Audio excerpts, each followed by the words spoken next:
Hello, I am Khalid Ramber and I am going to talk about a book called The Lean Startup by Ries. The startup's initial stage is not ideal.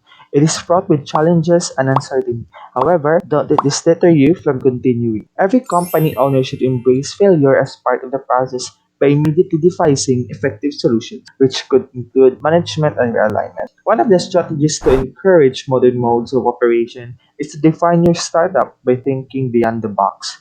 A standalone vision is the greatest method to create an environment that supports all of your constituents' experiments in a build, measure, learn cycle. Startups can learn which ideas should be prioritized and maximized that would be considered progress through experimentation, which will eventually lead to favorable decisions and assist the business long-term goals. The core hypothesis from trials, together with frequent build, measure, learn cycles, will aid businesses in maximizing their learning and guiding them to their desired vision. The outcome of your major hypothesis will then be used to determine which strategy is ideal for helping your startup succeed or fail. The MVP should be considered as quickly as possible. Your MVP will aid in the validation of your chosen hypothesis by using the build, measure, learn cycle. A checklist of actionable, accessible, and auditable KPIs should be available in order to determine whether your MVP is truly helping your organization. This will assist you in sharpening your assumptions. A minor snag in your journey should not detract you from your overall goal of starting a business. A pivot is only necessary if significant modifications are required. Otherwise, staying in the course is the best option. Working in tiny batches will help the startup automate efficiently by providing constant input from the build, measure, learn cycle by embracing current techniques of operation. By analyzing your past customer behavior, it will help drive overall customer growth. The engines introduced by Eric Ries will flourish with the accompanied tracking methods and right KPIs thanks to your previous data.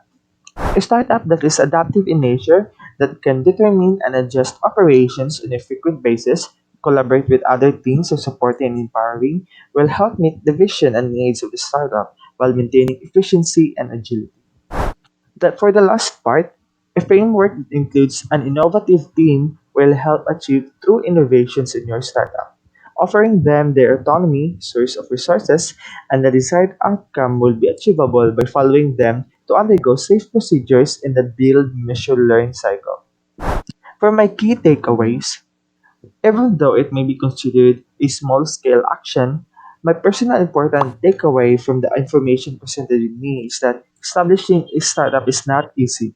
The procedure is difficult to follow, but it is vital because it costs not only money but also time and work.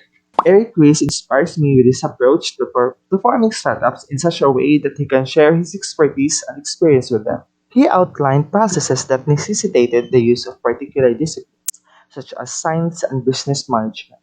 These two fields have been combined in such a way that they can encourage others to start in a precise and recorded manner.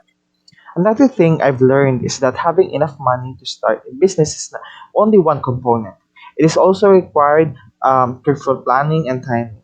Startups fail most of the time because they don't understand what they are doing, which includes failing to listen to their target audience and conducting adequate research prior to creation. To summarize, planning will ensure that everything gets to where it needs to go. Failure is not the end price of success, rather, it is a necessary part of the process.